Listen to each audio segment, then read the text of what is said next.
SP 15-15 kilo के 2। Uncle uncle नहीं, कटहल चोरी है गए। বক্স অফিসে পাঠান, জওয়ান বা এনিমেলের রমরমা ব্যবসার ভিড়ে একেবারেই নীরবে নিভৃতে এগিয়ে গিয়েছিল একটি সিনেমা, কাঁঠাল, আ জ্যাকফ্রুট মিস্ট্রি। না ছিল বড় কোনো তারকা, না কোনো বিশাল বাজেট, ছিল শুধু এক ব্যতিক্রমী ভাব। আর সেই ব্যতিক্রমী শক্তিতেই ভারতের ৭১তম জাতীয় চলচ্চিত্র পুরস্কারে সেরা হিন্দি ফিচার ফিল্মের স্বীকৃতি পেল এই কাঁঠাল। গল্পটা শুরু একজোড়া দুর্লভ কাঁঠাল চুরি দিয়ে।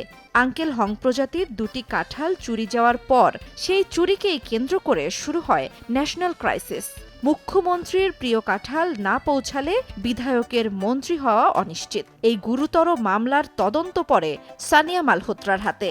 তবে কাঁঠাল খুঁজতে খুঁজতেই সিনেমা উন্মোচন করে নিখোঁজ তরুণী, প্রশাসনিক ব্যর্থতা, মিডিয়ার নাটকীয়তা ও রাজনৈতিক চাপের বাস্তবতাকে।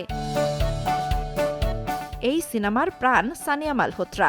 দঙ্গল দিয়ে যাত্রা শুরু করে একের পর এক উল্লেখযোগ্য কাজ করেছেন তিনি। তবে কাঁঠালে তার অভিনীত মহিমা বসু চরিত্রটি এক অন্য মাত্রা পেয়েছে।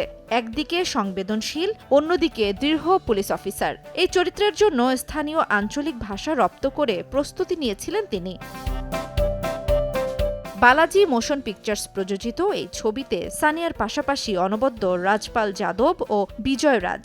সাংবাদিক ও রাজনীতিক দুই চরিত্রই সমসাময়িক ভারতীয় সমাজ ও মিডিয়া বাস্তবতার ধারালো ব্যঙ্গচিত্র। আর নির্মাতা যশবর্ধন নির্মাণের প্রতিটি ফ্রেমে সেই ব্যঙ্গ, কৌতুক আর ব্যতিক্রম সাহসিকতার স্বাক্ষর রেখেছেন। কাঁঠালের খোলসের নিচে লুকিয়ে থাকা রাজনৈতিক পচন আর প্রশাসনিক অকার্যকারিতা নিয়ে এমন সৃজনশীল কাজ সর্বমহলে প্রশংসিত হয়েছে। জান্নাতুল দোলনা, সময় সংবাদ।